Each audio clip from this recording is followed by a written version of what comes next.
Hello, good afternoon. Maximus, hello, first in the chat. You're always almost first, Maximus. How do you do it? Hello, Kevin. You're also pretty early normally. What's happening this afternoon, guys? You guys well?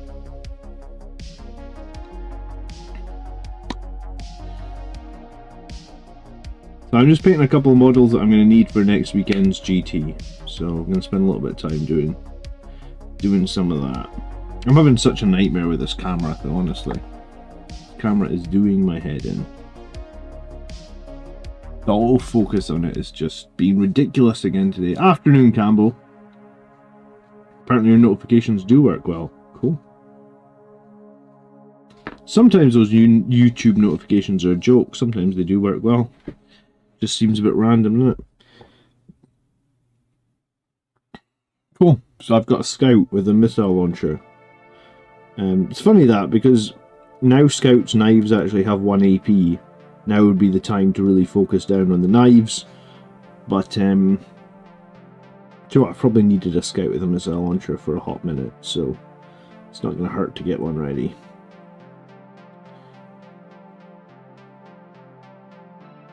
So it'll be 3 knives, a missile launcher, and a chain sword for the Scouts.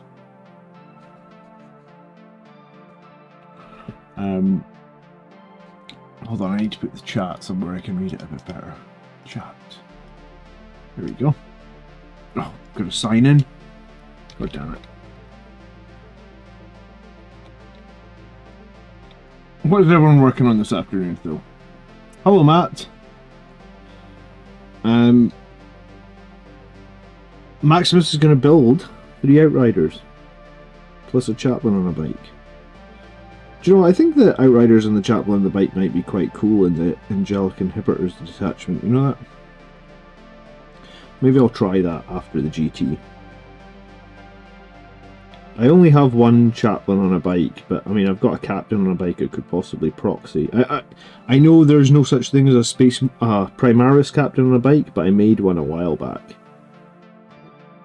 Probably like the start of 9th edition, I converted an Outrider into a Primaris Captain on a bike. You remember when the Primaris Captain on a bike, or when just the regular Captain on the bike was an absolute monster?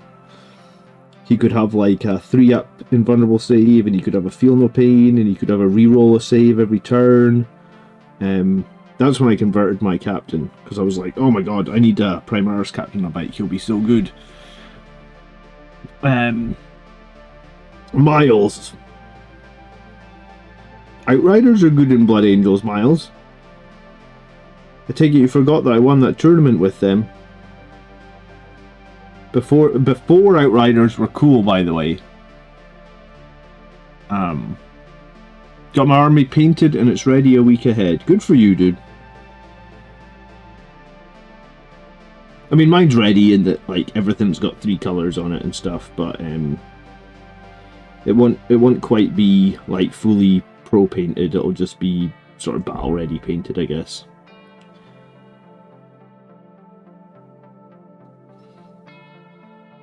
But yeah, I ended up at a lot of tournaments last year with, like, quote unquote battle ready.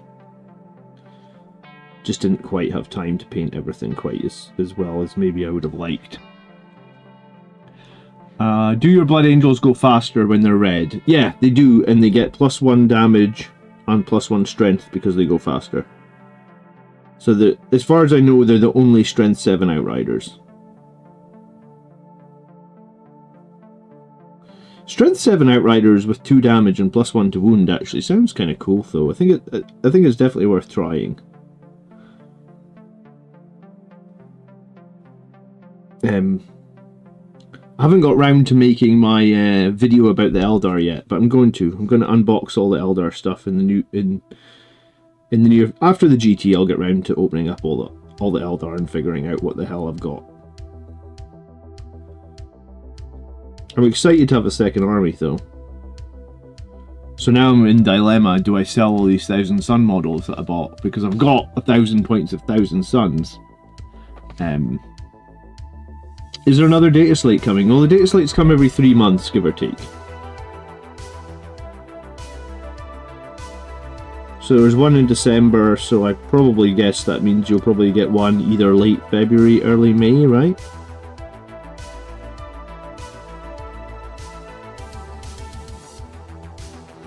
Can't imagine we'll see too many changes to Space Marines again, unless they've made anything overpowered.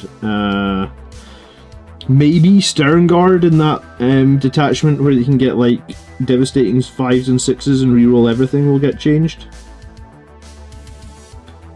But that's possibly about it.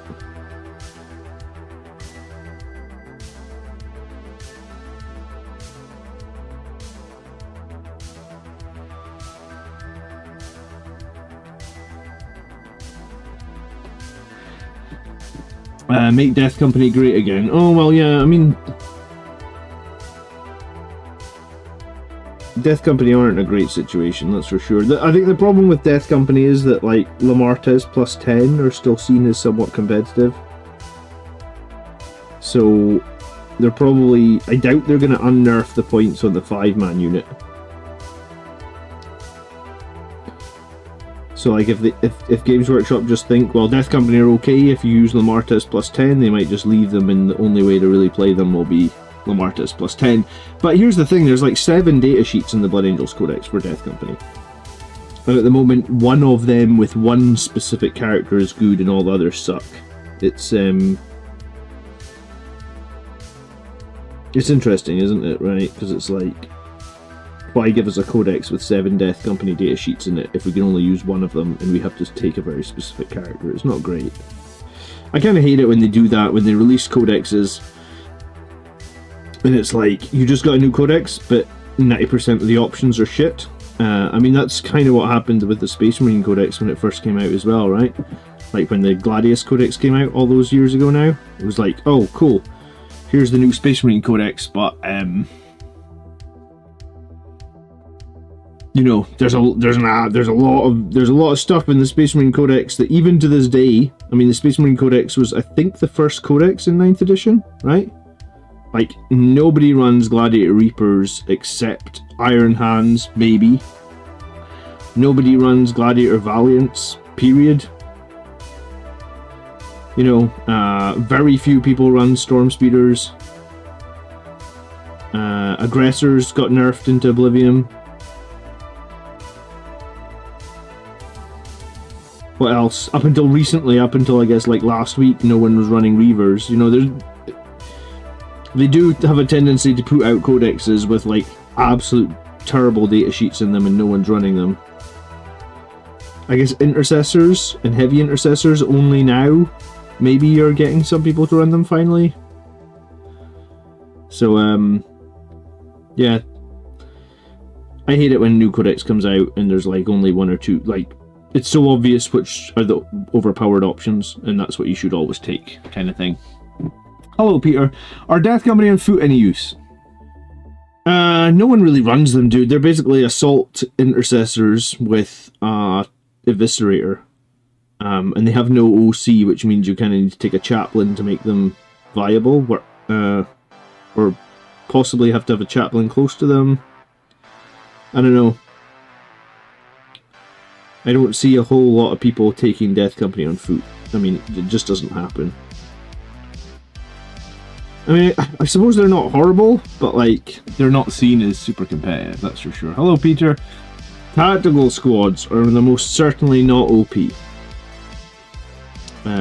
Very few people run tactical squads. I'm actually surprised they survived the codex, right? They would have been, I feel like they could have easily not survived the codex. No one would have really cared. In the last like 7 years that I've been playing Warhammer, it's probably more than 7 now actually, because this is the 5th year of the channel, and I was definitely playing for a couple of years before the channel came around. So yeah, because I came back in 7th edition, because 8th edition was just launching when I came back. So in the last 7.5 years that I've been back playing Warhammer, and I've been playing like 1 game a week, and I've been playing 2 or 3 tournaments every year. So I mean, that's a lot of games of Warhammer. I have never seen anyone field a tactical squad. Not on a Rhino, not on the tape. Like, just no one fields tactical squads. You know, I've never seen one. I mean, I've got a bunch of tactical squads. I've even got that super cool Blood Angels tactical squad with all the Blood Angels bits. But no one fields it. JT Money says, thank you so much for this week's tactics video. Thank you so much for watching this week's tactics video, JT. I guess having had a 2-week break at Christmas, I kind of felt like I was irrelevant in a way, because like I just hadn't put out any content in a few weeks, and then like, you know, I guess in YouTube, if you don't put out any content in a few weeks, your analytics just tell you like all your views are down, you know, all your subscribers are down, all that sort of stuff. And then this morning I woke up and it was like, oh, I got 4,000 views on the channel yesterday, and I was like, oh, cool. I feel somewhat relative again. So it was nice to know that I can take a little bit of a break and come back and everybody's still waiting and everybody watched the new video, and yeah, it was cool. I felt very happy this morning when I saw that. And also feeling quite refreshed this year, which is nice, because towards the end of last year I was not feeling refreshed. Just in terms of working an awful lot, I guess. Working awful lot of the day job, and then working on videos every evening or something like that. Eternal Crusader had to bite his tongue to stop buying the Krieg box this morning. How come? You got too many armies now, Eternal Crusader. Todd says they survived so GW could say, look, we haven't legendsed everything. You're kind of right, Todd. $19.99 via Super Chat. Happy New Year, you deserve the break, you are far from irrelevant bar. Thank you very much, Matthew. Nice to see you. I hope you had a great new year as well. Happy New Year, my friend. Thank you very much for the Super Chat. But yeah, it was great. It was a good break. And like when I was playing Colin on Wednesday night on the live stream, it's honestly the first time maybe in at least a couple of months where I just felt really excited to play Warhammer. But I think that was just because, like, I guess I do Warhammer literally every week, and there's nothing wrong with doing it every week. But maybe like just a tiny little break there. And I started a new novel, a new Warhammer novel this week as well, so that's good. So I started the new Flesh Tearers novel. The Flesh Tearers novel is interesting. Every single Flesh Tearer in that novel is very angry with every other Flesh Tearer. I'm only on like chapter 4 maybe? Because I had another novel I was finishing over Christmas. But Wrath of the Lost is the new Flesh Tearers novel, and at the very start of the novel, I'm not going to give any spoilers, but the start of the novel kind of picks up after Darkness in the Blood. So it's like the Flesh Tearers answered Dante's call and they went to Baal, and we know that they defeated High Fleet Leviathan, or they defeated a tendril of High Fleet Leviathan, and now the Flesh Tearers are still around and they're off. Go donated $10 via Super Chat. Let's go. Let's go, Phil. Thanks so much for the Super Chat. Happy New Year, Phil, and Happy New Year everyone else that's in the stream. Yeah, so the novel kicks off. You know, like at the end of Darkness in the Blood,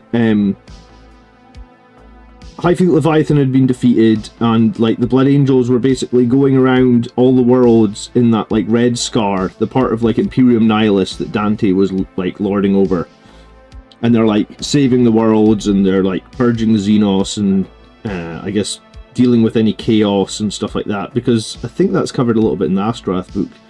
So the Flesh Tearers book picks up right after that. And chapter 1 is like Seth has like decided that the Flesh Tearers have a special mission to go on to, and that's where it kicks off. So I've only just started it, like I said, on like chapter 4, but I think it seems quite good. So sometimes I struggle to get into 40k novels. I definitely struggled when I was reading the Horus Heresy books. Some of them are like really tricky to get into.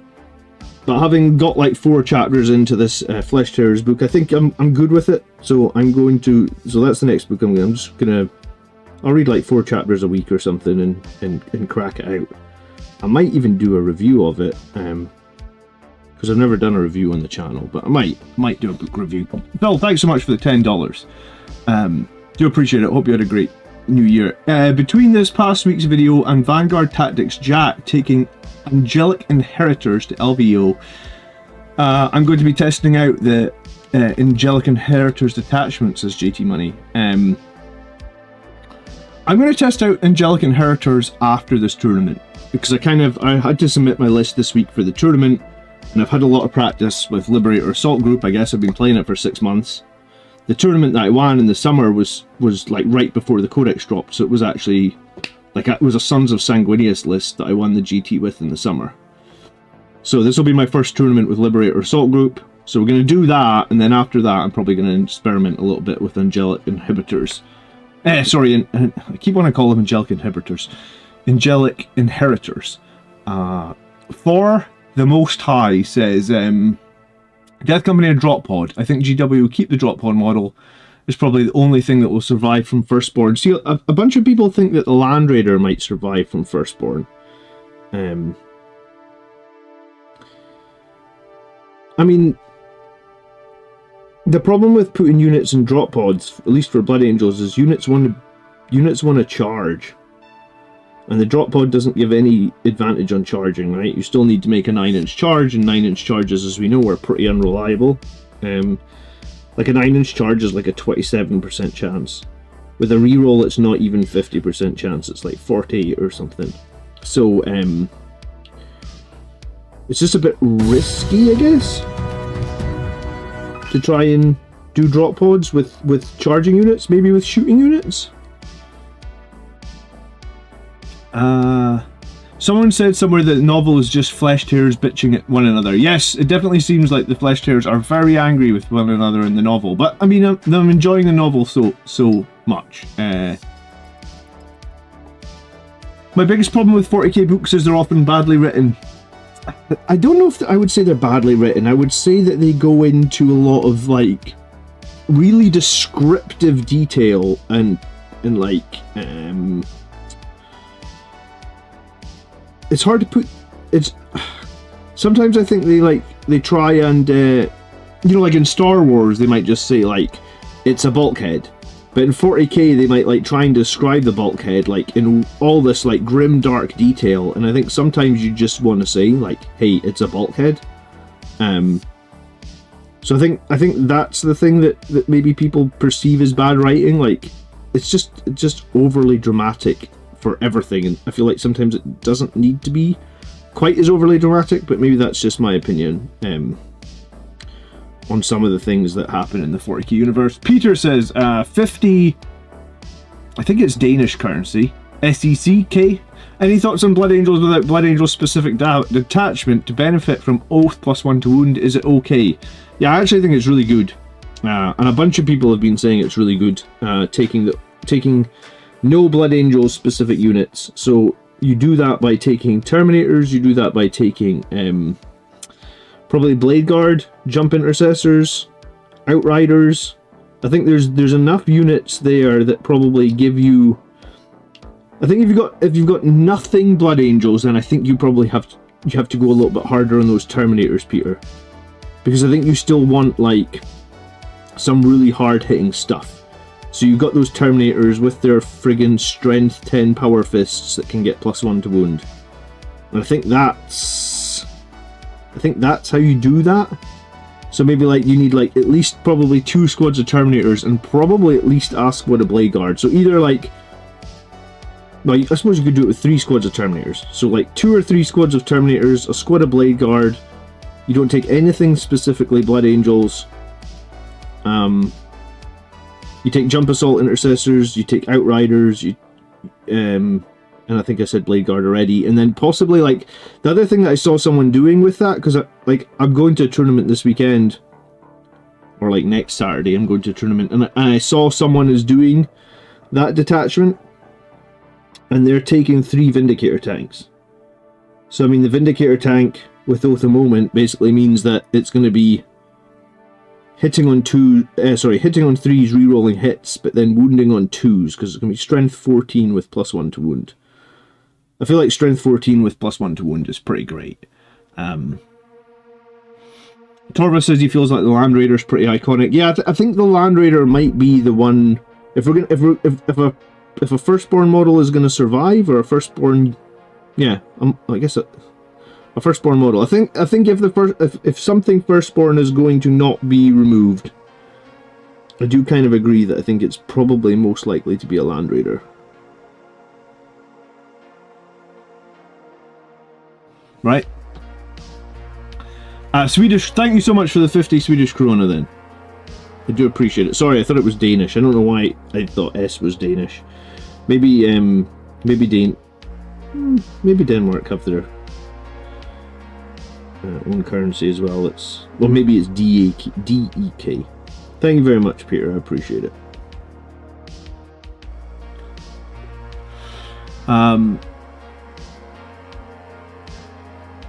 US Nobody says, I was finishing painting my Reavers when the video came out. Do you know what? People have been asking me to do that video for Reavers for a few weeks, I think. Probably since the balance date is late. And I still don't know, even after making that video, I still don't know if I convinced myself to run Reavers. But I guess they're somewhat decent now, right? Or at least they look like they could be somewhat decent now. I just don't know if I managed to convince myself. Like, would I personally just run 3 Sangre Guard? Possibly.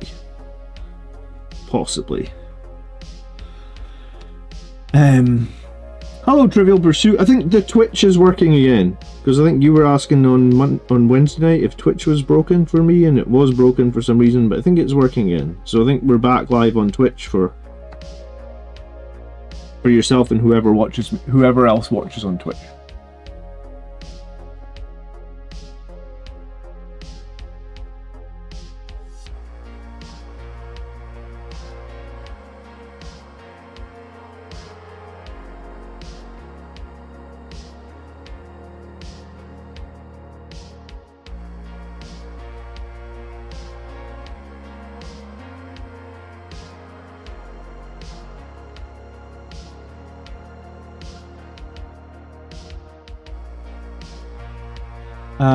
I can imagine 2 10-man squads of Reavers with lieutenants are not worth it.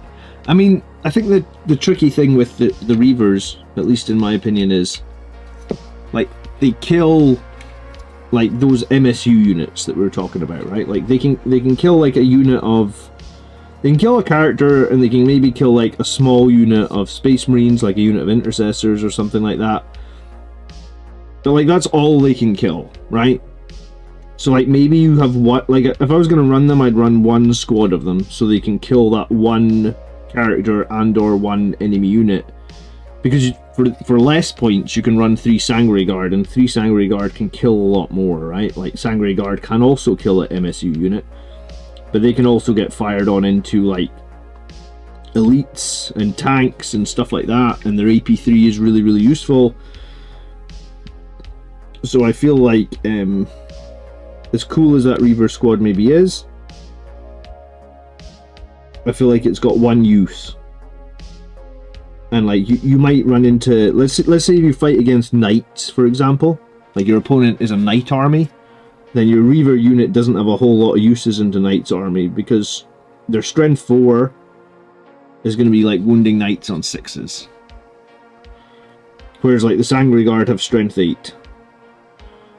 So, and they have AP3, which is going to be really useful against knights. AP1, not so much.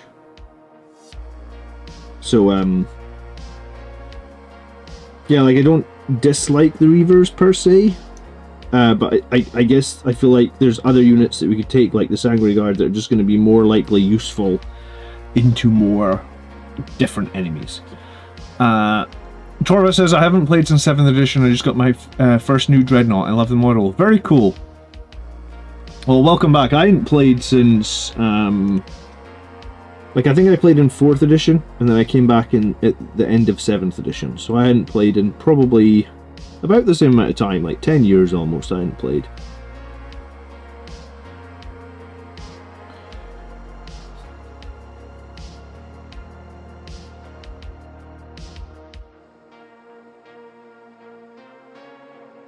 when I've been back for 10 years, I'll do a video on everything that I painted and see if it feels like it was... I feel like I probably haven't done as much as I would like in 10 years. Hello, Jim. What's my thoughts on Eradicators and or Eliminators? Well, I don't run either. But I do run anti-armor in every game.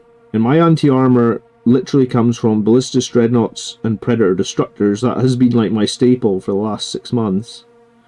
I know some people really like Gladiator Lancers. I just haven't run them because they're expensive, and Predator Destructors and Ballistas Dreadnoughts seem to work for me, and they're cheaper in terms of points. But the reason I think... The reason I'm a little bit scared to run... And I've run Eradicators before, right? I ran them at the start of the edition. I ran them in Gladius Task Force. I put them inside a Repulsor. Like, Eradicators with full hits and wound rerolls are not too bad. The issue, though, is Eradicators have to get up nice and close, right? Like, ideally you want your Eradicators to be within 9 inches, and if they're within 9 inches, then they're going to get, you know, return fire on, or they're going to get charged, or all that sort of stuff, whereas, like, this Predator tank can kind of sit 24 inches away and do a crap load of damage. I think in the battle report this week, this Predator tank killed a unit in every single turn. Like, turn 1 it killed something, turn 2 it killed something, turn 3 it killed something. And, you know, like, it never took a single wound because it's sitting 24 inches away. So, I mean, that's why I prefer those to Eradicators, I guess, because, like, they're just far enough away where they don't really take fire. Hello Alex, hello Highland, how you guys doing this afternoon? If you guys get 2 seconds, if you could drop a like on today's stream, I'd really appreciate it.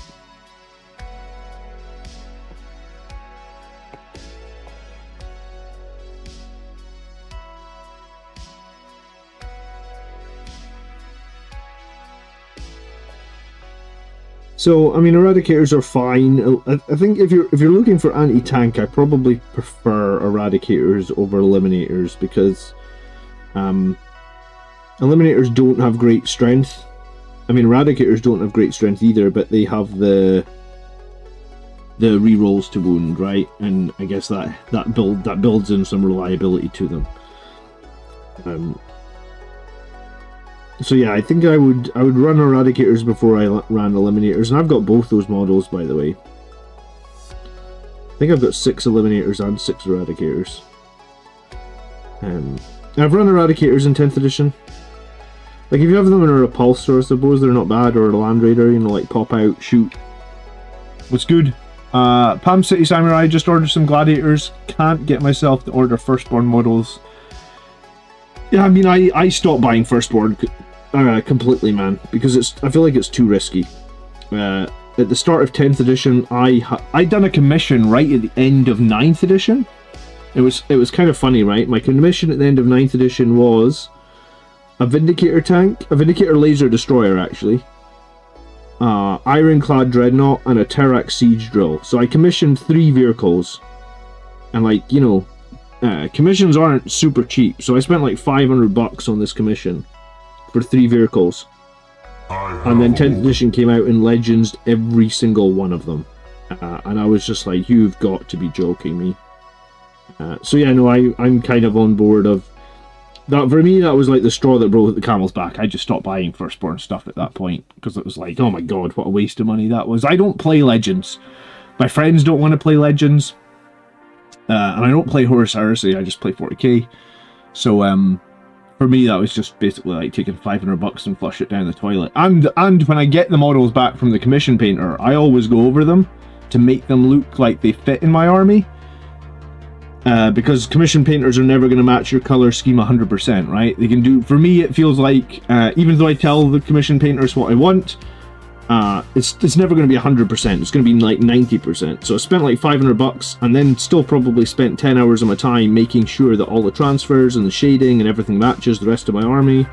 So it's not like that model totally stands out and looks awkward with everything else. So I spent like $500 and a bunch of time, and it was like, okay, and they're all Legends.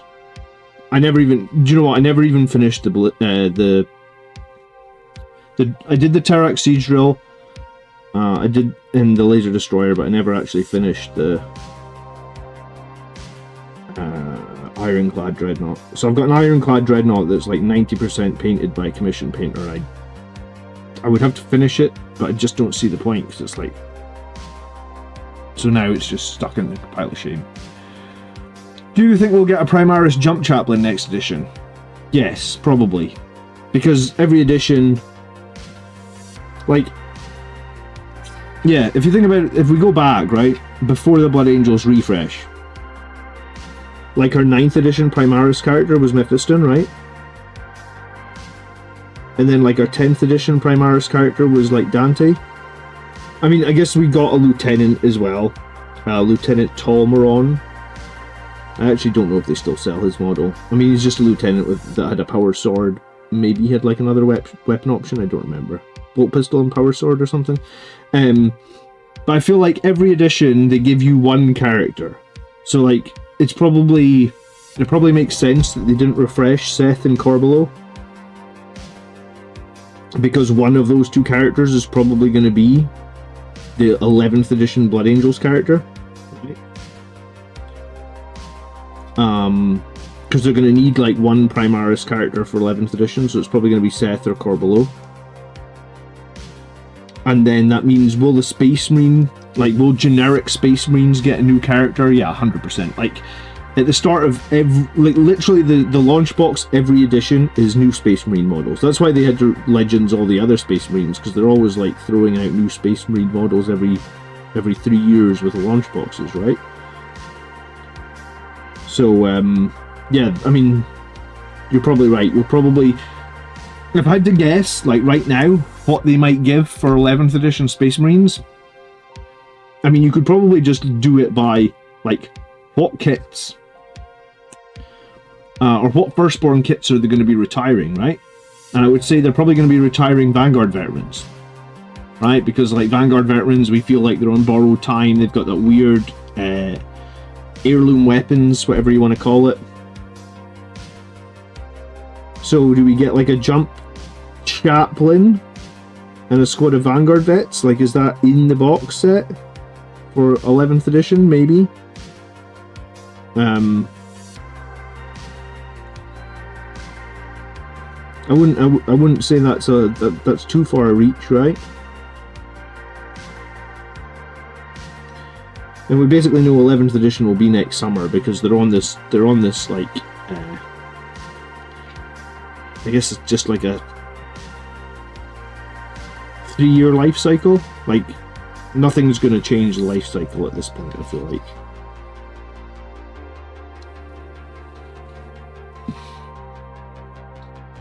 Hello, Ouch, how you doing?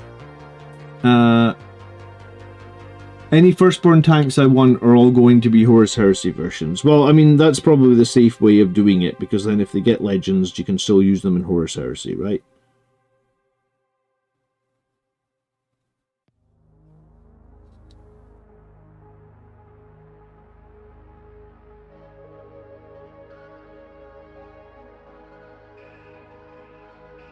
But yeah, I haven't bought any Firstborn stuff for a while, and I'm not risking it. I'm too slow of a painter, and the hobby is too expensive for me. Like, I'm actually wanting to buy foam for this room. You know, that like weird foam that you see in like recording studios, so I can put foam on the wall to like try and it'll be next summer. It'll be summer 26. Yeah, I'm wanting to put some foam up on the wall. So it's like I feel like I'm always buying stuff for the channel. To try and improve the audio quality even more. So yeah, I just haven't been buying Firstborn stuff ever since the Legends so much. So I kind of wish that they would be more open and tell us what was going to be Legends. Because I feel like if they told us, you know, like if they said to us, oh, Vindicator tanks are not going to be... Like, I wanted to buy a third Vindicator because I thought Vindicator tanks were really good this edition. But I was like, if they told us, if they said Vindicator tanks will not be Legends, then I'd probably consider buying one. But I guess they don't tell us, which is a little bit sad. But yeah, I think Inceptors with a close combat option would be pretty sweet. Do you know what? Some Gravis close combat Inceptors would be pretty sweet, because aggressors are just so fucking slow, aren't they? I don't know what the hell's happening with Centurions. They're a bit of a doozy, right? Like, are Centurions going Legends or not? I have no idea. They feel like they don't really fit into... Like, I just don't know how they fit in, I guess.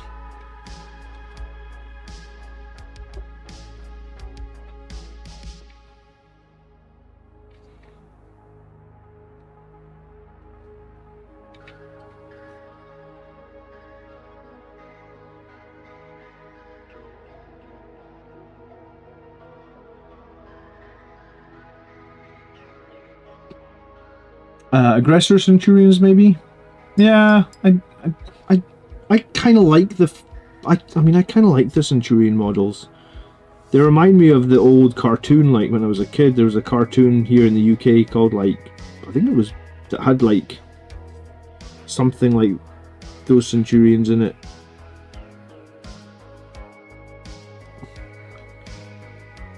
And I only just got my Centurions maybe... I think it was 9th edition I bought Centurions. I think before 9th edition we weren't actually allowed them, right? Like, they weren't in Codex Space Marine... Or, sorry, Blood Angels had their own Codex in 8th edition, and you weren't... Centurions didn't exist in the Codex, was that right?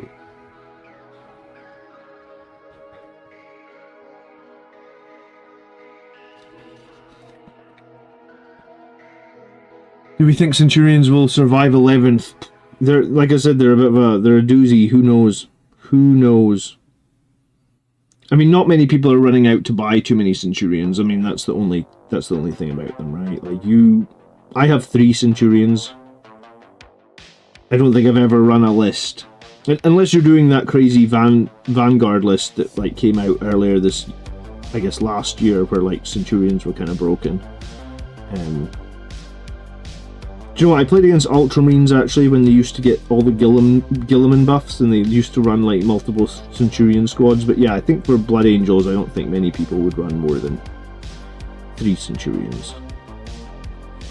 They're a cool kit. It'll be very sad if the Centurions do get Legends. Gravis with plasma guns, like Space Marine 2. Well, I mean, I guess the question will be just... what else from Firstborn is getting Legends? That's why I think we might get some, you know, like, I think, I can't remember who asked if they thought that the Chaplain would get Legends, but yeah, like, the Chaplain with the jump pack, probably he gets replaced with the Primaris version, and probably Vanguard Veterans get replaced.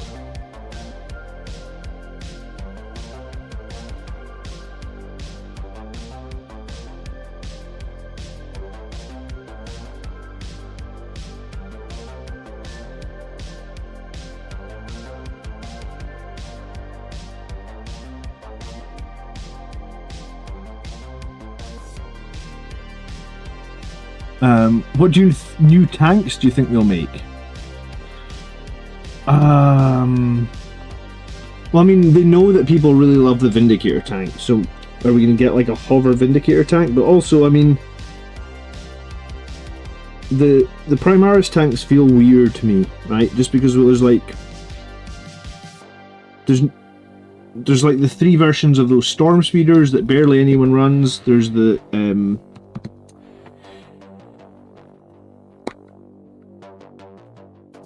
there's the 3 versions of the Gladiator tank, and people only run the Lancer variant. I mean, I feel like if they make 3 versions of the tanks, and only one single detachment makes use of 2 of them, then I feel like that probably just indicates that the balance of that tank is pretty bad, and it should be overhauled, right? Like, how many detachments were in Codex Space Marine? Like 6, and then there's like 3 or 4 other Space Marine codexes out, right? Like Dark Angels have a codex, Blood Angels have a codex. Actually, is there any other Space Marine factions that had their codex? Because Space Wolves are waiting. Ultramarines aren't getting. Is that it? Is there only 2 out so far?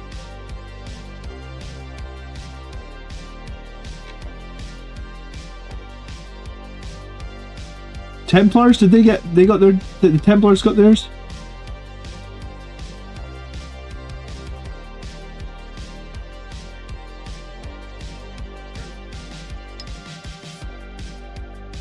Sindri says, thoughts on Deathwatch in the upcoming game?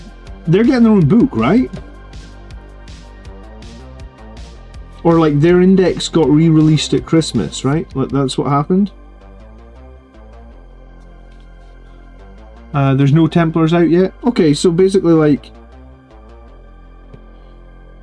It still means that out in the wild there's like 15, give or take, Space Marine detachments. And 1 detachment makes use of Gladiator Reapers, and the same 1 detachment occasionally makes use of Gladiator Valiants. It kind of tells me that, like, the Reaper and the Valiant need, like, a balance pass, right? Like, I would figure out how to make them less powerful in the 1 detachment that they get taken in, and make it that other people can actually take them. Because I think that's the problem with some of the Primaris tanks. It's like, they make this tank, but it's only good for like 1 detachment out of 14, then what's the point?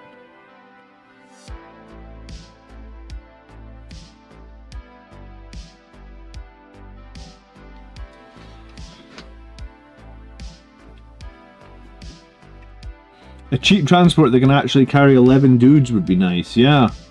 Like a heavy impulsor or something.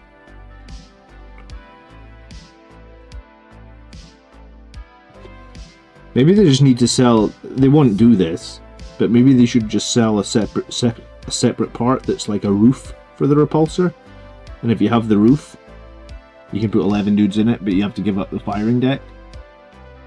I'd probably buy that.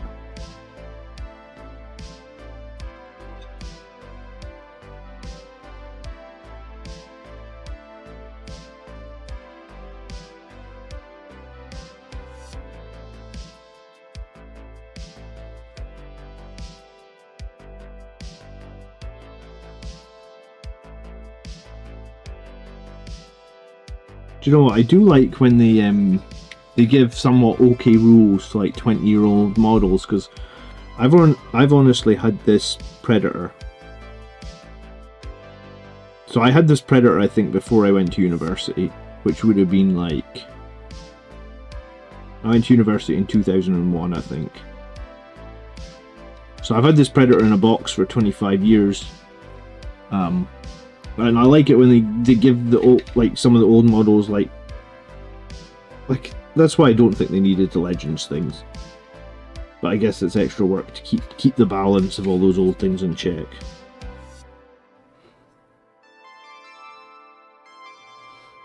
Oh well, I'll have painted up the Predator just in time for it to be Legends next summer. You watch.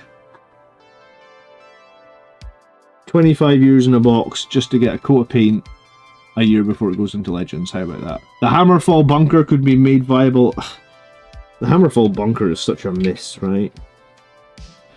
Like, I don't know how you even...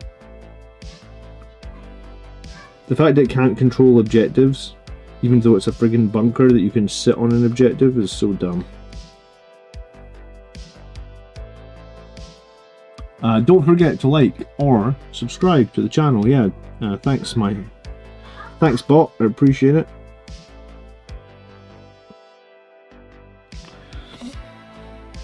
Hello Gamble. I think the Ball Gladiator Infernal is locked in. I don't know, man. I think that our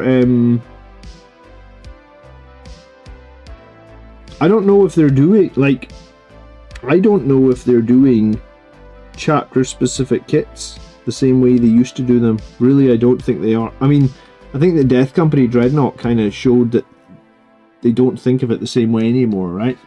Like the Death Company Dreadnought, like the new one, like, can you even really call it a Death Company Dreadnought? It really is just a Brutalis Dreadnought, right? Like, there's nothing specific that makes it Death Company. I mean, the rules barely make it Death Company. And there's no, I mean, there's like a couple of tiny little decals on the upgrade sprue. But I mean, they pale in comparison to some of the 3D printed stuff that's out there in the wild, right? Like, if you compare it to the 3D printed stuff, it's kind of bad, I'd say. The Space Wolves will answer that question. Yeah, I mean, I guess you're probably right. The Space Wolf Codex will answer some of those questions. Or are we going to see exciting faction-specific dreadnoughts or not? I guess. I feel like it's going to be or not, but who knows. Third party for the win.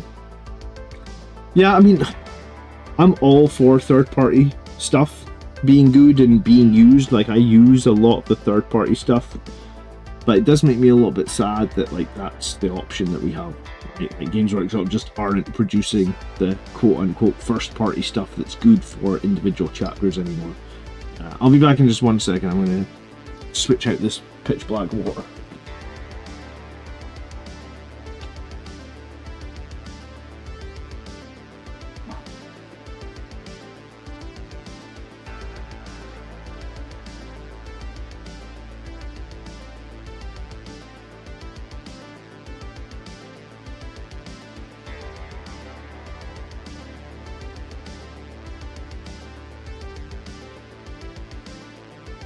So has anyone else signed up to any tournaments yet this year?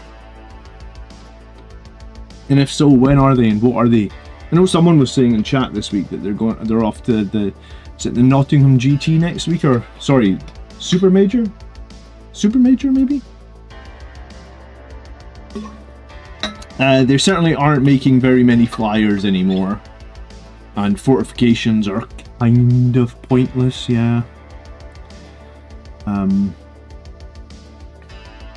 Hello, Kurt. I really wish my 3D printer didn't break before I could test my track upgrades for my Rogue Trader tanks.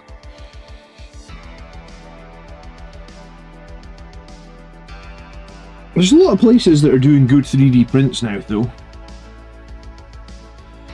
The Cherokee Open at the end of February. And what are you thinking? Are you thinking Liberator Assault Group, or are you thinking something else?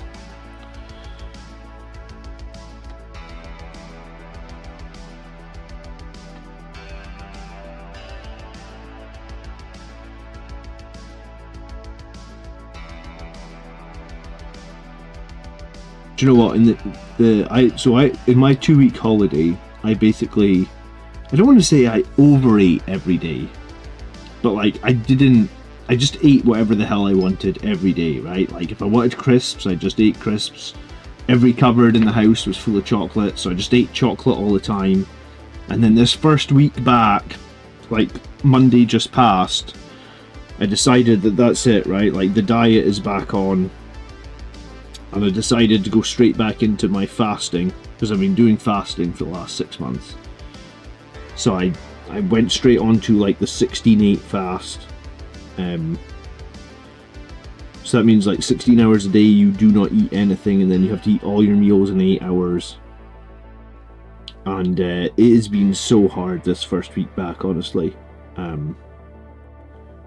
And like I've just been so hungry all the time, and it's like my own stupid fault for completely derailing my food intake over the holidays.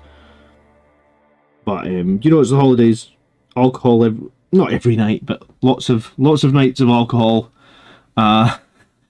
Just Gamble put on £13 over Christmas. I put on like 3. I did work out quite a lot over Christmas as well. Like I worked out every second day, I think. Maybe one time it was like every third day. But yeah, it was like so today it's like the first weekend, but I'm fasting today, and like I've just not been, let's just say I've not been loving life with the constant like, oh, I'm hungry but I'm fasting. Are you going to LVO this year, Matthew?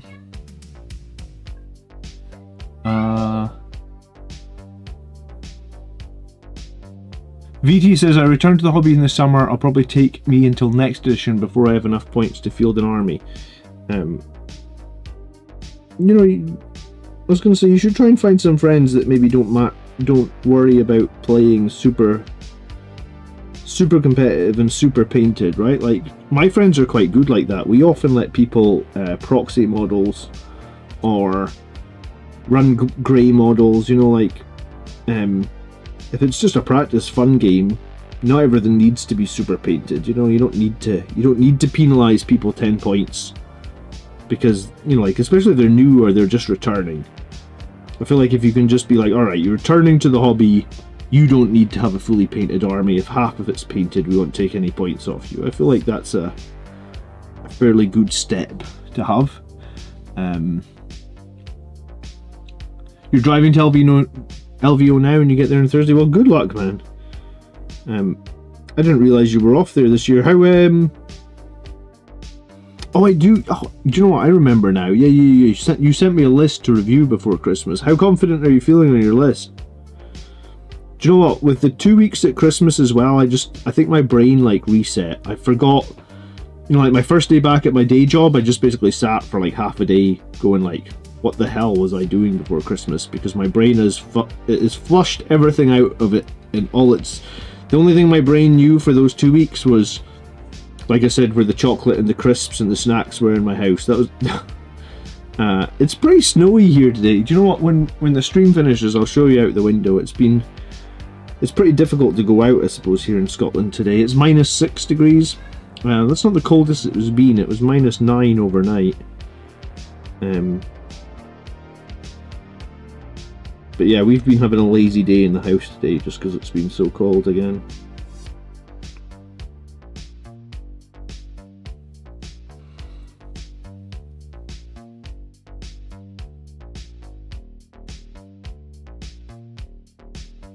I'm going for the experience, not the wins. Good for you, man. Yeah.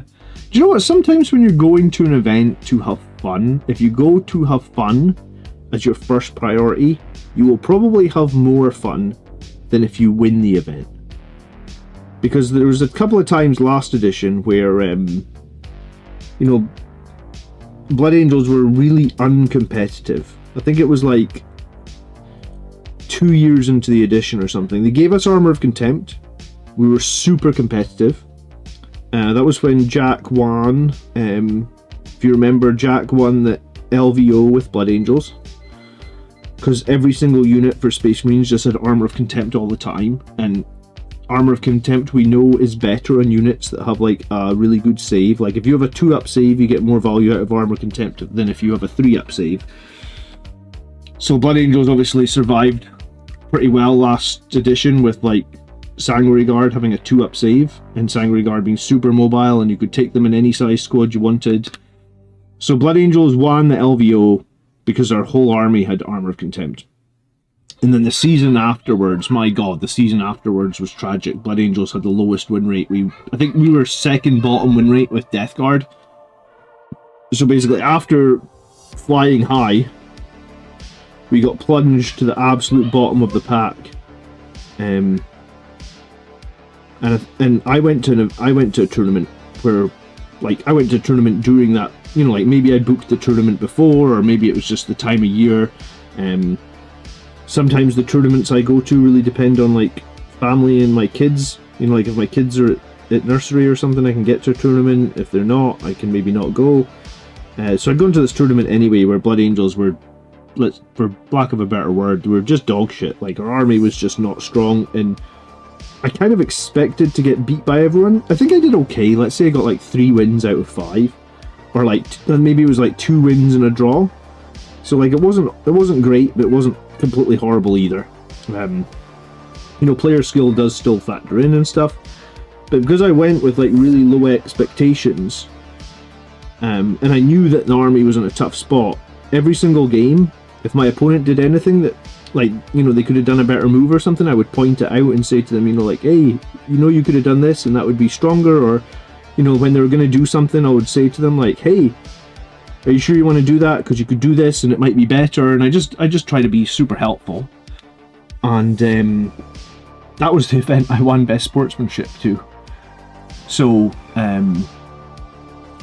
you know, there's something to be said about, like, just being a good honest, friendly opponent, and I might have even felt better about winning best sportsmanship than winning.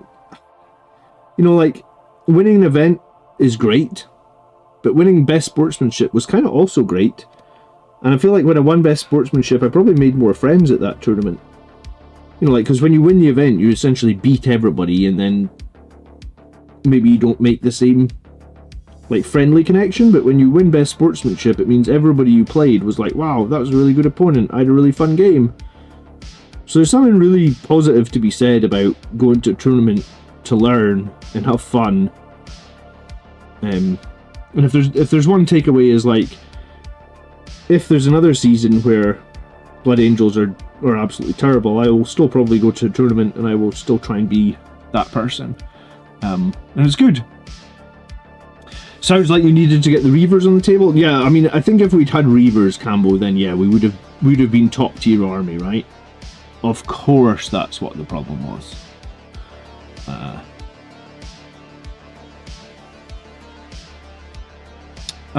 Las Vegas Open is one of the biggest events in the world every year, yeah. I think they have about 300 plus players, and usually whoever wins the LVO has, like, some serious bragging rights. Yeah, it's a big event.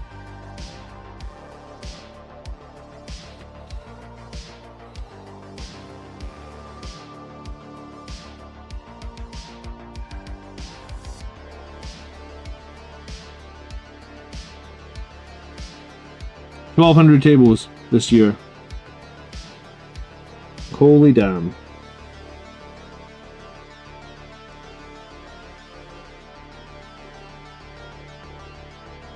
The noise must be pretty insane as well, because if you go to a tournament with just like 30 or 40 people, when everyone's talking and rolling dice, it can get pretty noisy. I can't imagine what it would be like with that many, but yeah, I'm sure it'll be pretty crazy. Good luck anyway, Matthew. I hope you learned something. I hope, regardless of what you do, don't get just disinherited. What do you think about Storm Ravens in Blood Angels army? Storm Ravens are expensive, man, and they don't have any OC, and they aren't that survivable. I mean, they're a bit of a doozy at the moment. They don't have that much guns either. It's not like they can drop stuff off super close either for short range charges. I have a Storm Raven. I've never used it in 10th edition. I mean, I've looked at the rules a bunch of times. The Storm Ravens probably actually got hurt a little bit with the changes to, like, twin linked, right? Because it used to have like 2 las cannons. Now it'll just be like 1 twin linked las cannon. It used to have 2 multi meltas. Now it'll just be like 1 twin linked multi melta. I just don't know if I feel a Storm Raven is that useful. I'm sure there is, like, if you want to just play it and have fun, I'm sure it's fine. But, like, if we're talking competitively, Mopar, I'm probably not taking it. Like, Storm Ravens aren't even in the conversation if I'm trying to make a competitive Blood Angels army, I guess. Like, I just don't know what they really bring to the table. Like, the Land Raider is just better in almost every way, right? I mean, it might. I mean, apart from it doesn't fly, I think it probably is better in every way.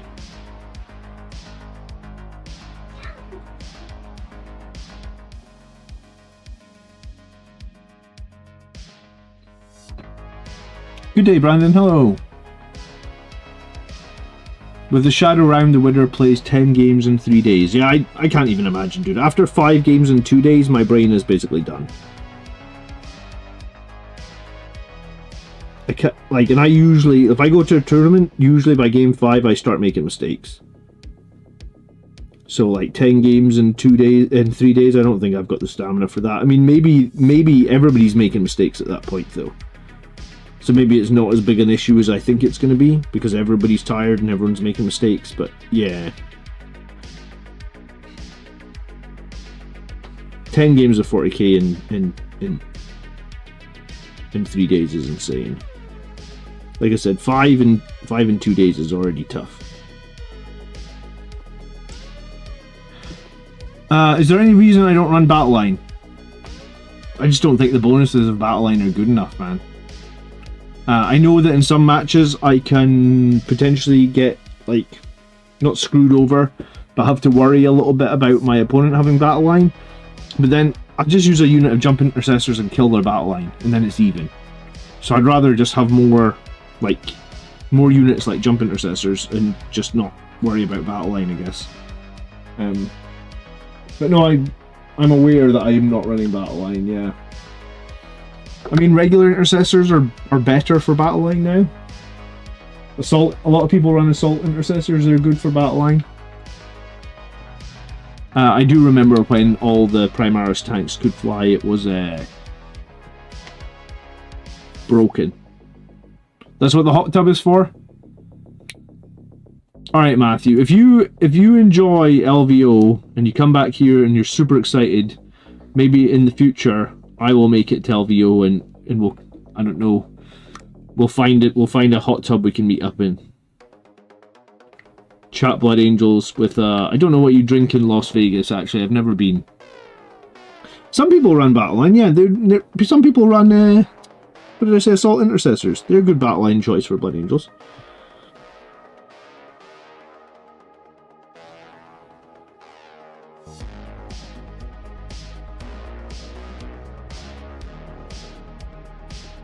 What is a good alcoholic drink for Las Vegas? Like, is there like a? I don't know. I've never been to Vegas. Is there a?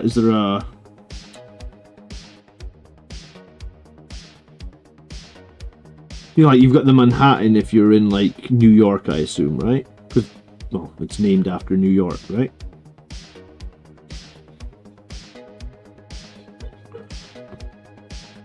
Rum and Coke, a foot-long margarita. Oh, I could get on board with a foot-long margarita.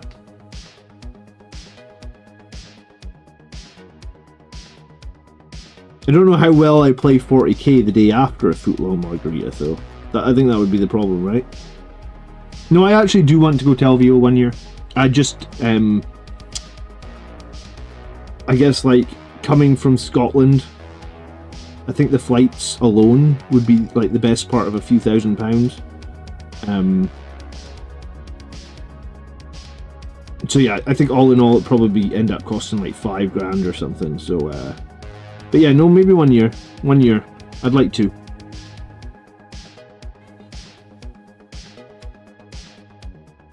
Like I said, I've never been to Vegas. Long flight as well from Scotland. I think it would be like 13 or 14 hours, and I'd probably have to travel to a big airport because I don't live near any international airports, just domestic. Vegas is surprisingly cheap to fly to from the UK or just from America though, right? Like, the UK is usually like a whole other ball game or a whole other whatever you want to call it, whole other problem.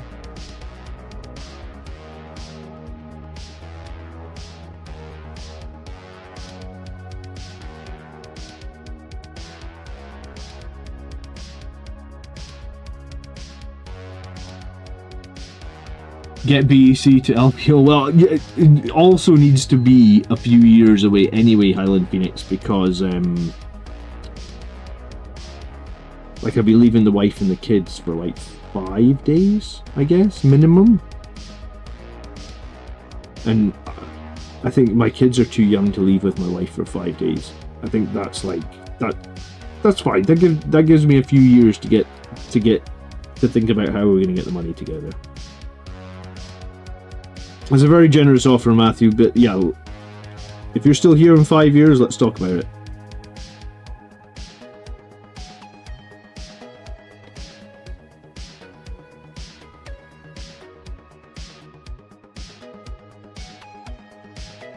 It seems like a lot of content creators do go to the LVO. Like, I know that Vanguard Tactics goes every year. He runs a workshop actually at LVO. I actually do want to go to one of Vanguard Tactics' workshops one time as well, because I just want to know what he does so that I can teach people better as well, right? Like, his workshop, or I say his workshops, I keep thinking that like Vanguard Tactics is just Steven, but it's like a whole business now. The Vanguard Tactics workshops are a couple of $100, but and the thing is, I don't know if I would learn anything from them, because I feel like I know a lot about Blood Angels. But I feel like I want to go to a Vanguard Tactics workshop at least one time to be like, oh yeah, he told people to do this, and that's a really useful thing, or, you know, if that makes sense. They are professionals? How dare you? I'm not professional! Highland Phoenix, how dare you? Did Vanguard Tactics win any grand tournaments last year? Come on, did they? I'm sure they actually did, but like I can use that. Like, come on.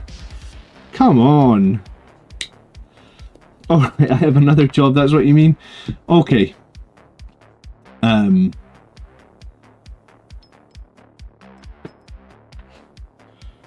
Yeah, I see. Okay, I thought you were like getting on my case about not being professional at 40k.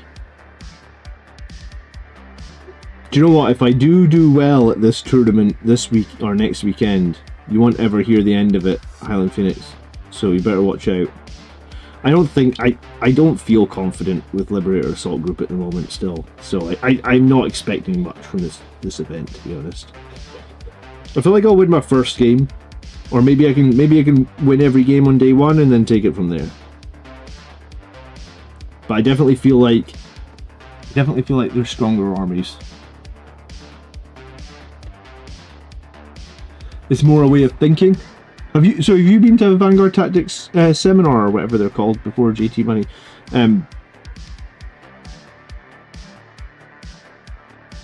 Alright, well, we can. I was gonna say I'm sure we'll keep talking about you, and we'll do some other army review lists for you. But regardless, good luck at LVO. I hope you do really well. I hope you get your 2 wins that you're after. I hope you get 3 wins, man. You know? Fight to the last man. That's the way that I like to play at tournaments. Score every point you can. Points or prizes.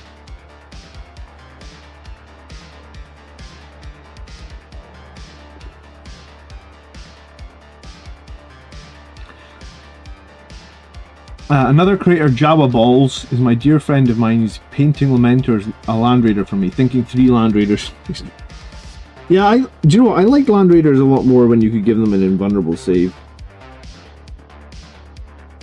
I think some armies just delete them a little bit too easily without the invulnerable save.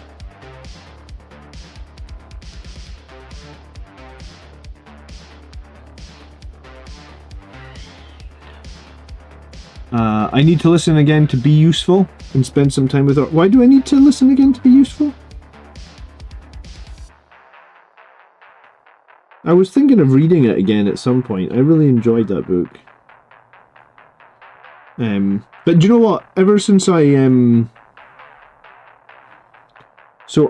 that Arnold Schwarzenegger book called Be Useful last year when I was sort of struggling a little bit with my mental health, maybe like in the early summer. And after reading that book was shortly after I realized that, like, after reading that book, I'd started going to the gym every single week, multiple times a week.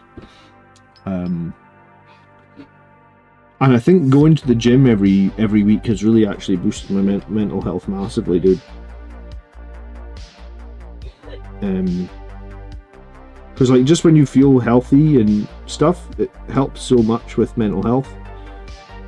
And it gives you a bit of like purpose or something like that. It's hard to explain, but like yeah, I read that book by Arnold Schwarzenegger, and then I read it because I know I bought it at the end of May. Probably took me like 2 weeks to read it, and it was like the first week in June I decided to start going to the gym 3 times a week. I mean, I was already doing exercise before, but not as serious.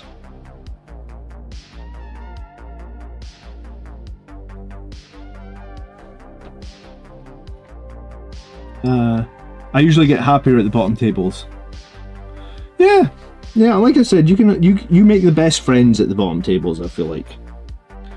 And there's absolutely nothing wrong with making some friends at tournaments. Because you inevitably run into those people again, and it's nice when you run into them again and you have got the story about the great match you had and stuff like that, you know, so. I feel like I'm on borrowed time for this stream because I hear my kids starting to kick off downstairs, so at some point in the next 15-20 minutes I'm going to have to go deal with that.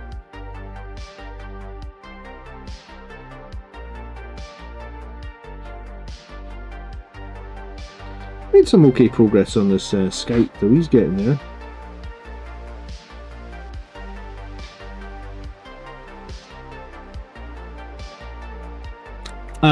The audiobook is awesome. Yeah, I know. I'm a huge advocate of Audible audiobooks. If you don't read actual books, like audiobooks are brilliant. Especially anytime you go in a car. Like sometimes when I go on a car journey, if I have to go, like like you get to a point where like you listen to all your music so many times that you're like, what about an audiobook? So I like audiobooks when I'm driving as well.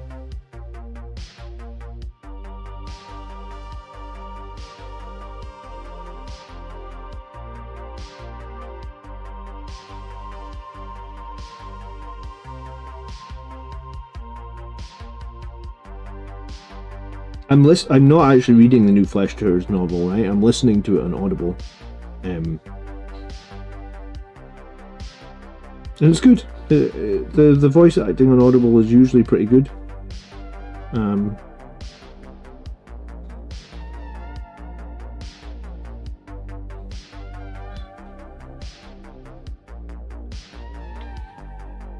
40, on a 40-hour drive to a tournament, Audible will be like a godsend. Do you know what? It's funny. I bought the new Linkin Park album because I haven't heard Linkin Park in so many years, and they had a new album out, and I heard the single, and I thought, do you know what? I'll get the new album because I used to quite like Linkin Park, and I put the album in my car, and like the album's like 30 minutes long. I was like, what on earth? Like that's what you get from music albums now these days, like barely 30 minutes. Because I had an hour drive, and the album like cycled round twice. I was like, oh. Like 10 3-minute songs, that's it. That's the whole album. I was like, Jesus Christ, that's pretty short. I mean, I think Linkin Park albums always were short, but that seemed ridiculously short.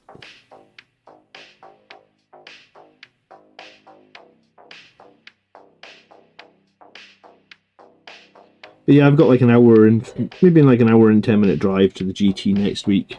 It starts at 9 though, so that means I'll probably have to get up at like maybe get up at like 6:30, grab a shower, breakfast, try and be out the door for like 7:30, maybe just before 7:20. An hour drive, give or take. So get to the event like 20 to 9. I'll take some photos. I always do at any event I go to. I'll take some photos. I'll take try and get some breakdowns on the games that I play, so that we can share any learnings, or we can share anything that might be useful. My commute in the morning is 35 minutes, give or take. So I literally just do one chapter each way Delta Drifter. So like, even if a chapter is only like 15-20 minutes long, I cut it off after one chapter, so I'm never like left in the middle of a chapter. So I listen to an audiobook for like whatever the length of one chapter is, and then I listen to music for the rest of it. I wouldn't know, my music tastes have been in arrested development for 15 years. Yeah, that's I think that's the thing with me, is like I don't get into any new music these days. Like I just know the bands that I liked 20 years ago, and they're still the bands that I listen to.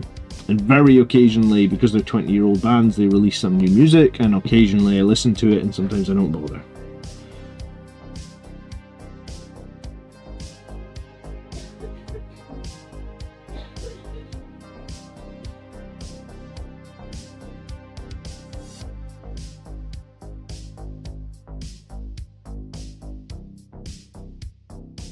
I think I'm a bit like that with video games as well, right? Like I don't really buy any new video games or anything like that, or even movies maybe. Like if it's a movie that was like 20 years old, maybe that's why Hollywood does nothing but reboot movies. Because maybe they know people like me can't be bothered watching something new that we don't know anything about. We just want to... Like I actually want to see Bad Boys 4. I'm sure it's absolute dog trash. Because Bad Boys 3 wasn't exactly a great movie, but I do actually want to see Bad Boys 4.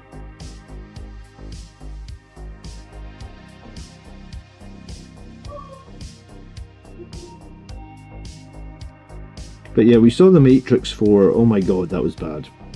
I mean, we should probably know because Matrix 2 and 3 were also pretty bad, but Matrix 4 was pretty bad. I still want a second Hot Fuzz, man. Hot Fuzz, eh? That's an old one. What was the movie they did before that called again? The very first one. Shaun of the Dead, that's it. Yeah.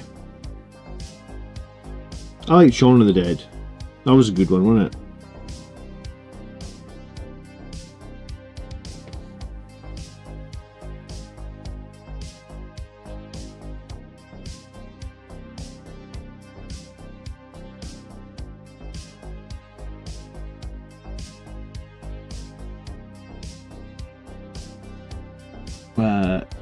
We got a game shortly against Blood Angels, says Calgar. What are you playing, Calgar? Are you playing it? Do you actually play...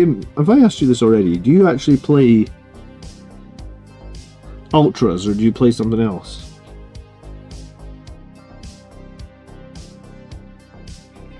Because if you play Ultras and you're playing against Blood Angels, normally I would wish you luck, but I'm actually going to say I wish you unluck, because let's face it, Blood Angels have got to win that matchup, don't they? Can I wish you unluck? Is that a thing?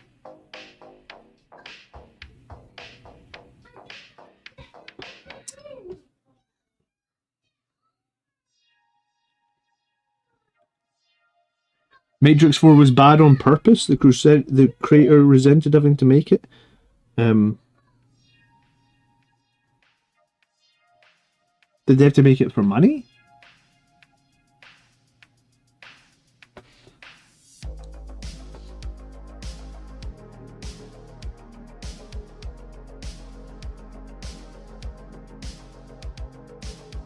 I think The Matrix should have probably just been one movie.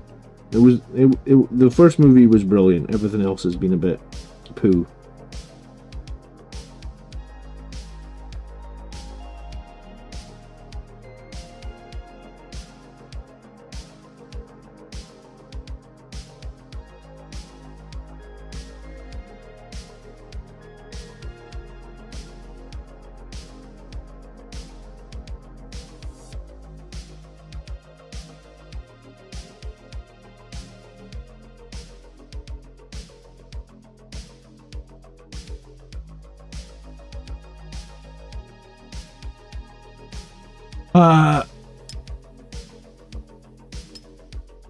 Yeah, something movie rights. I played Generic Marines, but playing Chaos Bile Detachment today. Okay.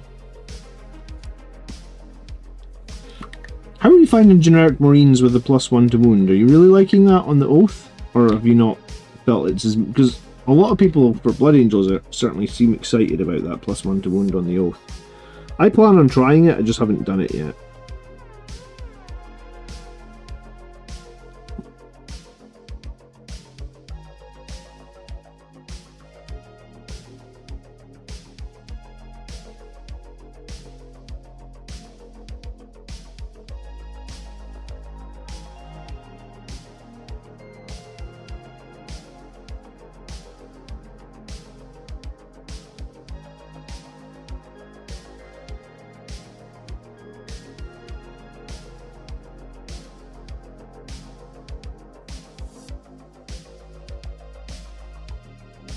The new Oath is so good on Flamers.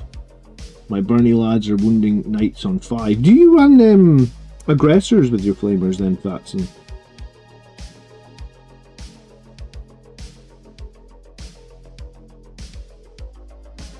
Like get some of that sick twin link nonsense on the go.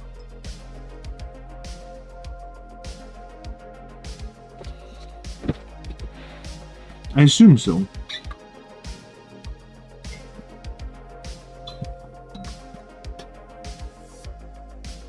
Oh, we got 53 people viewing today, we got 33 likes. I'm not sure how much longer I'm going to be here today, so I'm going to ask again for some more likes. if possible, in case I have to run off. Basically, whenever I hear one of my kids hit the other one and the crying gets really loud, that's when I'm going to be going.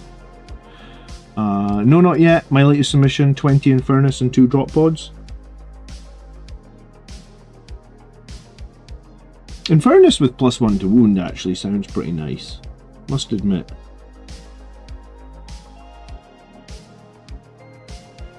Because that's a lot of... That's why I think the twin link flamers might be really nice. Hell, even Ball Predators.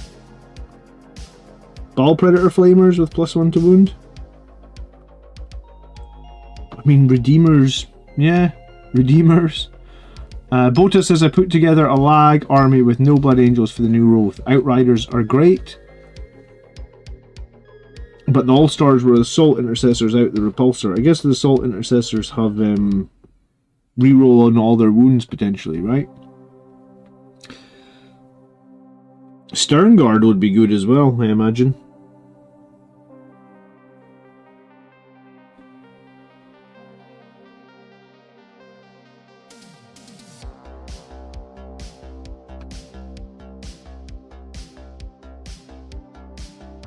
Oh, you can't do it because the Ball Predator's a Blood Angels unit. Oh, well, you could do a Redeemer then, right?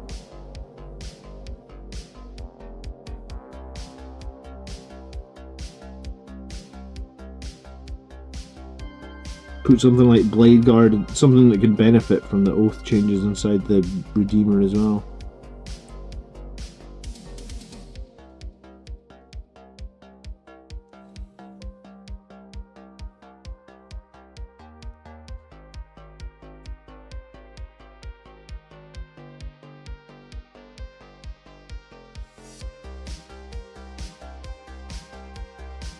Sorry, did I say hello, Frank? How are you this afternoon?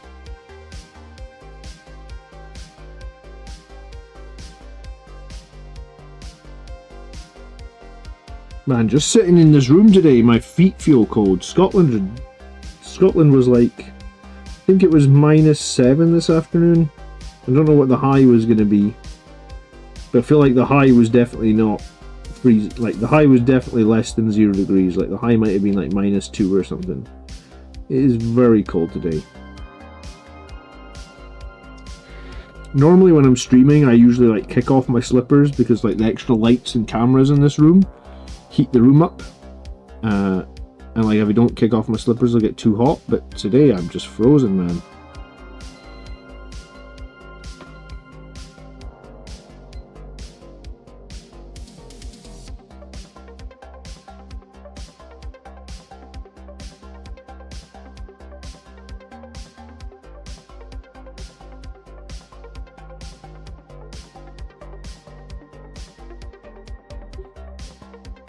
Right, get the fingerless gloves out. Yeah, I mean it's almost there. You know, I've still got the fingerless gloves. Just this house doesn't get to like 10 degrees centigrade. I was going to say 10 degrees Celsius. Same as the old house got ridiculous cold. But you know, I did look at the gloves. Right here, 2 pairs of them because I used to wear 2 pairs. Look, 2 pairs of gloves. It's not my hands that are cold anyway. It's my toes.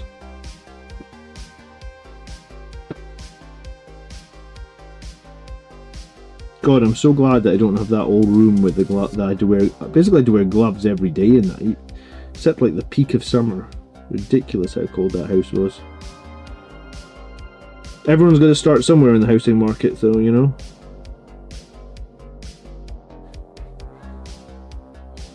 So we've got stories to tell my kids about how cold their old house was.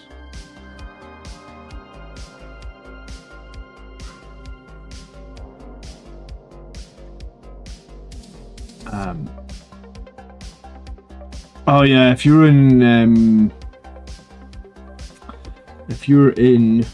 Los Angeles, I hope you're staying safe. Those fires are absolutely crazy. Calgar says, Innes, one of UK's best players, is doing Blood Angels list lag this weekend at the big Manchester tournament. Next week, the Art of War guys taking Angelic Inheritors to LVO. So there's going to be some spiciness to chew on. Do you know what? I would love to see Innes's list, actually. I've played against Innes Calgar. I played against him at a tournament in Stirling right after COVID. But yeah, he's a good player, isn't he? He has won. I think he's won the Manchester GT before, actually. I'm pretty convinced he has.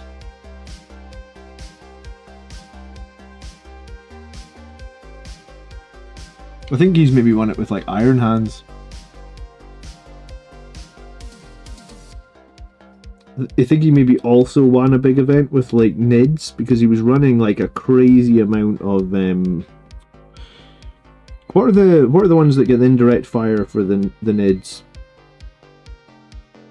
That were was it like the Hive Guard maybe? There was a period where Hive Guard were insanely strong, and I want to say he was running like 3 squads of Hive Guard. And I saw his list and I just thought it was like, oh my god, that's disgusting. He's just got like 3 squads of Hive Guard that are going to stand indirect for the entire game and just blow up half your army. What's my thoughts on the Blood Angels list lag? I think it's okay, but like, I think it's like you can probably make it work pretty well with Terminators and Blade Guard and Outriders and Jump Assault Intercessors, Matthew. The thing that I've always tried to preach on my channel, and I think some people don't like that I'll say this, or maybe not as, yeah, like maybe some people don't like that this is what I feel, but I feel like Blood Angels should be allowed to use any Marine models that they want that are in the Codex. Like, if you, for example, if you like Dreadnoughts, you should be allowed to build a Dreadnought army for Blood Angels. If you like, I don't know, Predator tanks, you should be allowed to build a... I mean, we can have 9 Predator tanks in Blood Angels, because you could have the Ball Predator, the Annihilator, and the Destructor. If you like Predator tanks, you should be allowed to build a Blood Angels list with 9 Predators, you know? 9 Predators is only like 1100 points. It's pretty crazy when you put it like that. You can still have a lot of other stuff in your list with 9 Predators. Okay, no, 1200. It's like, yeah, maybe it's like 1200 points now, but still, I like the idea that like Blood Angels players should be able to play whatever they want that's in the Codex, right? Like, there should be no stigma around like, oh, you don't play Sanguinary Guard, so, because that was something that used to always come up, like on Reddit and stuff. People would always say like, are you even Blood Angels? You know, like, because you've got 3 Dreadnoughts in your list or something. And I never really liked that. Like, when I started Blood Angels 20 something years ago, when I started Blood Angels, there was no Sanguinary Guard. Right? They didn't even have models, they didn't exist. And you were only allowed 1 unit of Death Company in your list, and you couldn't even add models to it. Like, before the battle, you had to roll a d6 for every unit in your army, and I think like if you rolled a 1, that 1 model from that unit joined the Death Company.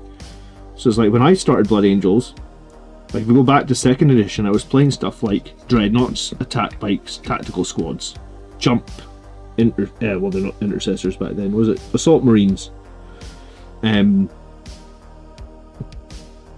So I kind of always, or at least when I started playing Blood Angels, I played Blood Angels when it was like, we were pretty you know, we weren't Red Marines, but we kind of were. But I always just felt like it should be up to the player to play the units that they want to play. And I think you probably can make a very spicy / strong list with that sort of Oath of Moment buff, no Blood Angel models, Blood Angels. Like, I think that's actually really cool. And yeah, you could take some chaplains back then, and you did have some named characters like Dante you could take, and some stuff like that. But at the same time, like, I've always just been a fan of, you can run whatever you want to run. Like, if someone else is running a different list from you and you don't like it, like, why do you need to give a negative opinion on that, right? That was what I always didn't like. It's like, alright, this person wants to play Blood Angels and he wants to run 10 Dreadnoughts. Well, cool, let him run his 10 Dreadnoughts. Why does that affect you? Why Why do we need to go onto Reddit and tell him he's not playing Blood Angels properly? You know? So I think that the idea of running no Blood Angel specific models, but running stuff like Blade Guard, Terminators, Outriders, Jump Intercessors, and making a strong list based around that, I think it's absolutely fine. I think it's cool. I don't think we should really care if someone's doing it. And it sounds like Innes, like Calgar said, one of the best players in the UK, is going to be doing that this weekend. And if he does really well with it, like, more power to him. But like, I don't see why it affects us. If you like running jump, if you like running your Blood Angels with only jump infantry, then you do you, man. So I think it's cool to try it. I would like to try it in the future. I will try it in the future. I'll try it on stream as well. But I can guarantee you, someone in the comment section will tell me that, like, you know, someone will say, like, oh, you're not even playing Blood Angels, like, you don't have any Death Company or Sangre Guard, you know? But it's like, it doesn't really matter. It doesn't really affect anyone else, what anyone else is doing. There you go. Raziel of Old says the correct way of Blood Angels is the way you have fun. Yeah, and that's kind of how I've always felt about it, and if there's one thing that I can advocate on my channel, is that's what I want to advocate. Is like, play Blood Angels how you have fun. And if someone else is doing it differently, or you perceive someone else to be doing it wrong, you know, tell them, like, hey, you know, your list could be a bit better with these units in them, but don't tell them that they're doing it wrong. You know, just push them gently in the right direction or something. So yeah, I think the idea of playing the list where you don't take any Blood Angel stuff, but you take that Oath the Moment bonus, I think there probably is a really strong list, and that's why like, I'd love to see what Innes has got. If anyone sees Innes's list from the Manchester GT, or is it Nottingham just GT this weekend? Whatever big GT it is, I'd love to see the list, because I bet you it's pretty strong. Because Innes won't be playing it if he doesn't perceive it to be strong. Not every battle in the Warhammer universe is going to have the Sangre Guard or the Death Company. Well, exactly. What if it's a remote outpost? You know, like, you're on a remote outpost that's hit by a tendril of Hive Fleet Leviathan. Maybe the Sangre Guard, they're all over in Baal doing Baal things. The Death Company are all over with Astaroth doing Astaroth things. So you've got what you've got, you know? So I think we should all try and play to have fun, and that should be like the first goal.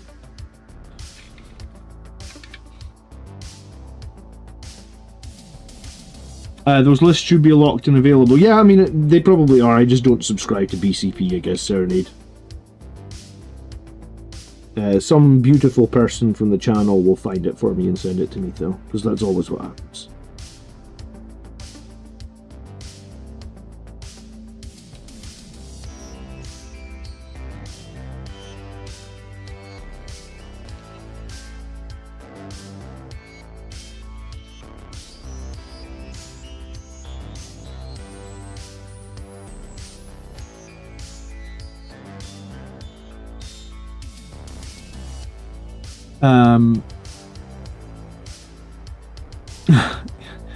Yeah.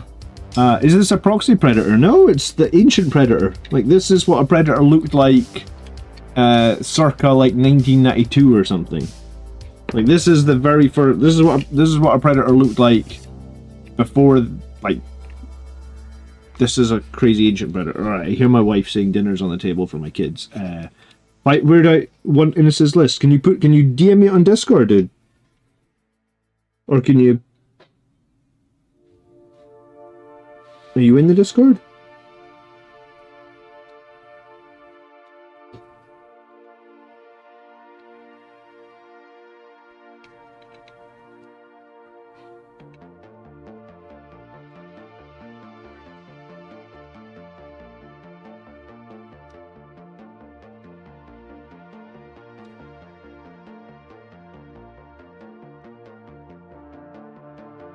Yeah, it's Crazy Old Hammer. Yeah, thanks, Colgar. I'll cover it in one of the in a future video, I guess. If especially if he does well at the event, that'd be cool. Be good to see how that goes.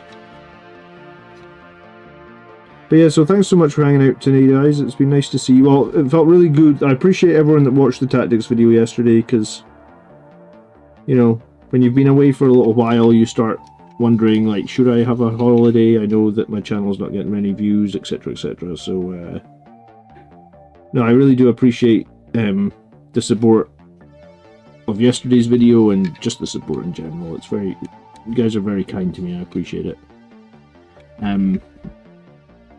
Alright, this super old hammer predator will have to wait for another day to get some more progress done on it. But hey, it's getting there.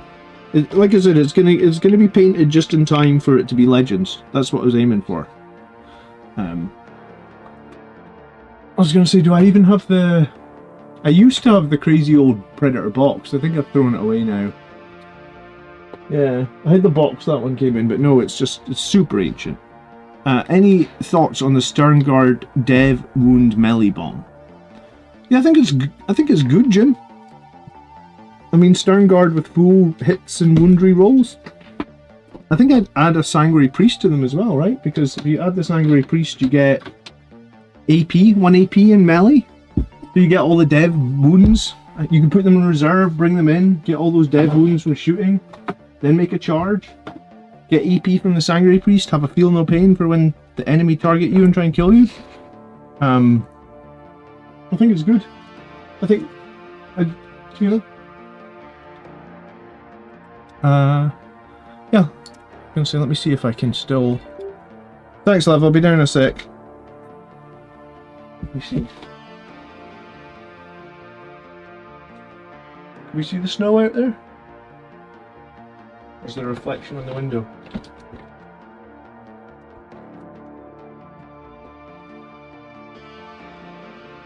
Dull tonight out here.